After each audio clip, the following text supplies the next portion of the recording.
Welcome, Madam Secretary. You know, we all deeply mourn the tragic loss of 4 extraordinarily brave Americans, including our distinguished Ambassador, Christopher Stevens. But one of my top concerns is that we seem to be relearning the same lessons again and again and again. Madam Secretary, after the August 1988 bombings of U.S. embassies in Kenya and Tanzania, Admiral Krauss sat exactly where you sit, that was 12 years ago, and told the subcommittee that I chaired at the time that, quote, in our investigations of the bombings, the ARB boards were shocked how similar the lessons learned were to those drawn by the Bobby Inman Commission some 14 years before that. In other words, in 1985.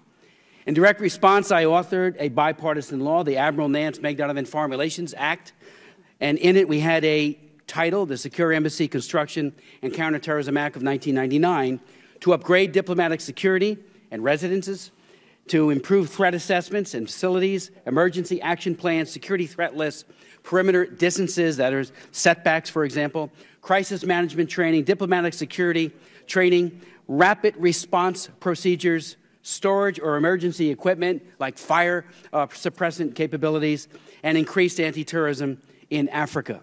Before 1998, there were 1,000 security specialists. Today, there are over 3,100. I agree we need more, but how present-day security personnel and assets are deployed are, above all, a leadership issue.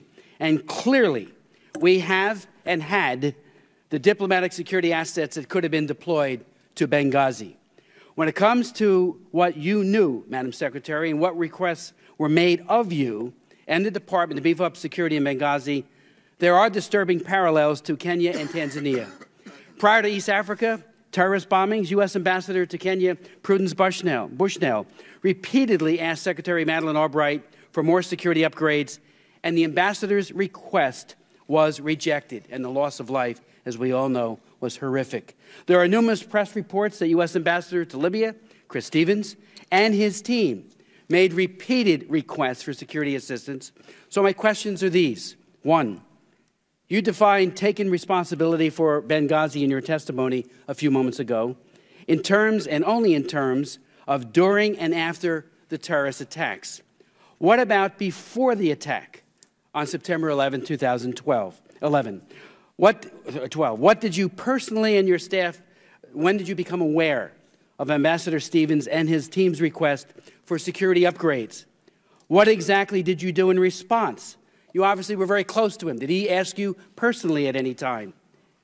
When you say a moment ago that Ambassador Pickering's ARB perhaps didn't think you relevant to be interviewed, you're the most relevant person of all. You're the leader. You're on top of it all.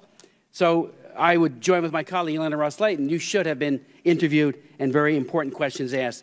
And were you personally in any way at fault? Well, first, Congressman, I'm well aware of the work that you did after the 1998 bombings, and I think that work and the legislation that you championed has been very important in protecting our people around the world. We have been not only reviewing but continuing to implement the recommendations of all the former ARBs, and the 18 previous ARBs resulted in 164 recommendations, and we have been very clear that the overwhelming majority have been implemented. A handful such recommendations were, by their very nature, requiring continuous implementation, like what kind of security upgrades or radio communication was necessary.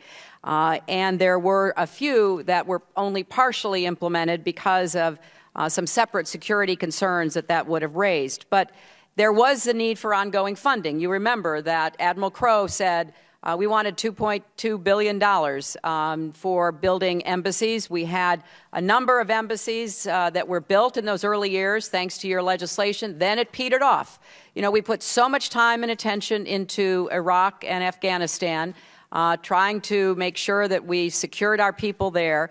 We sent a lot of our diplomatic security personnel there. And so we had a slowdown over a number of years in our ability to build new Inman facilities. Understood. And now the latest ARB is saying, let's get back and do this again because there's no substitute for it. I'm almost out of time, Madam Secretary. When did you become aware of Ambassador Stevens' requests, and how did you respond to it? And did he ever personally ask you to be involved? No, and you didn't get in? No, that any of the requests, any of the cables having to do with security did not come to my attention.